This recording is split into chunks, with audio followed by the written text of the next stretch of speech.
Got a new book in the mail. It's called Black by Color J. And what I like about it is that the black background, so it helps keep people, just gives a neater appearance when you're finished. And it also kind of gives you a different perspective of maybe drawing something at night and changing the colors. As you can see, I've already went through and did some gray on these sections here. I did that with a Prismacolor marker. I just want to give you a few more tips. Like when you're starting to do a color and you're going to be doing it with map color, try to start from the inside and go outward, because you can put one of these down as you're drawing and it won't smear what you've already done. This is just a plain old Kleenex napkin. But let's do a little coloring here.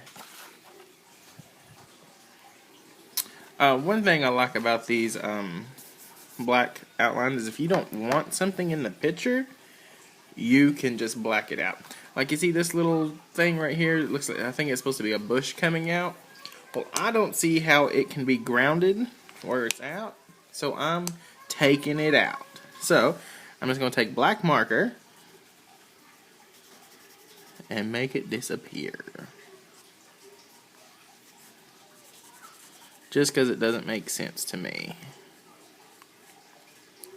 Another thing, while I have a black marker out, is since this is a nighttime picture, if you look at a house at nighttime that doesn't have curtains, windows are actually darker than the house itself. So I don't think anyone's living in this part of the castle at nighttime. So I'm going to darken it out. Okay, because we want these to, even though it's fantasy land, we want to make some of it believable, right? Okay.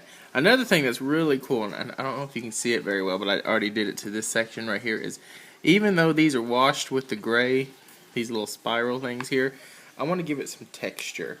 So I'm going to take the brush side of my Prismacolor gray, same color that I did the whole thing with, and I'm just going to dot it randomly. And now, once that dries, it looks like there's little stones in there. I'm going to do that to this one also. And here. Try not to make it look too perfect. You want it to be random a little bit, okay? And I'm kind of using the side of the brush a little bit.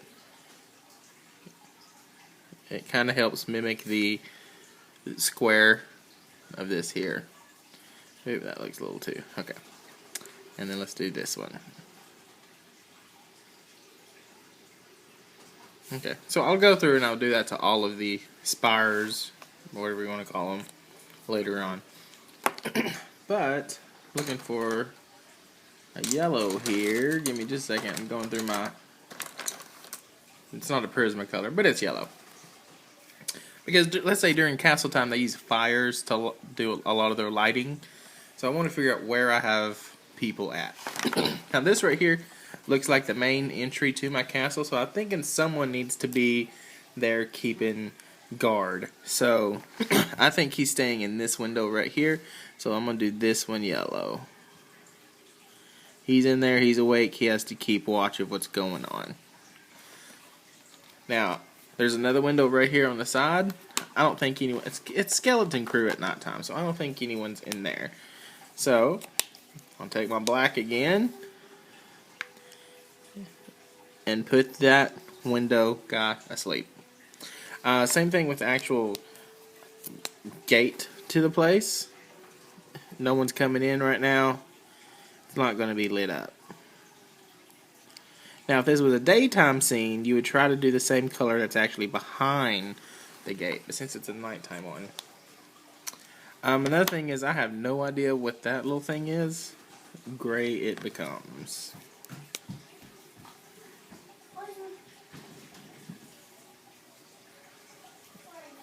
Another thing I want to do, like you'd say that the clouds are usually a really dark gray at night, maybe a little purple or some blues reflecting from in the atmosphere. So what I did is I just took the gray marker and just went across it quickly like that.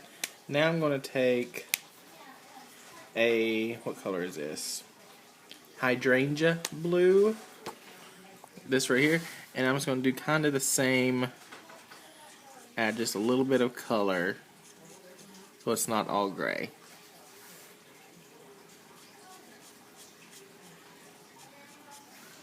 And since I'm doing the strokes like this here, it creates movement.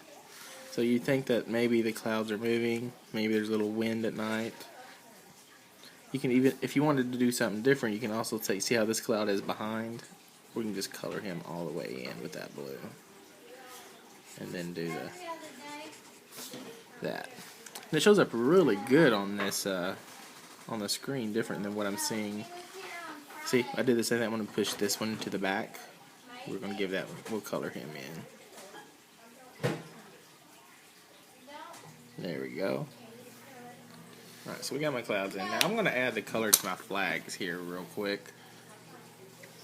Got my flags everywhere here in the picture. I'm going to use a dark red, crimson red. You don't want to use something too bright. Now, this might be, but so I might go over it a little bit. Go with it twice, darken it down. I might even use my gray and go back over it later, just to mute the colors. Okay, there's my flags. I wonder where my flags are for those spires. I should have one, huh? Another thing is I'm gonna do a lot of this in map color. I have Prismacolor map colors, but I want to put some different dynamics in with the markers. So I'm going to use it's called grayish olive Prisma, not Prisma, Copic, and I want to just add a little bit of something to these right here, just to the ones that are a little bit smaller, different. Maybe they're a bush instead of grass.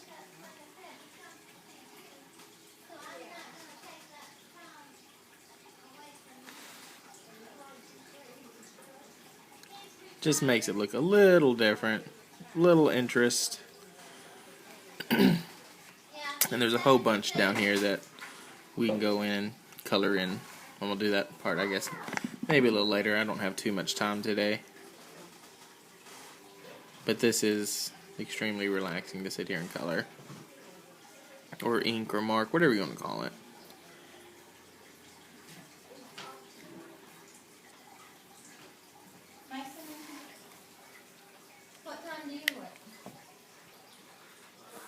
Oh, and if you like this black background book, which I'm kind of in love with right now, look in the description down below, and I should have a link for you.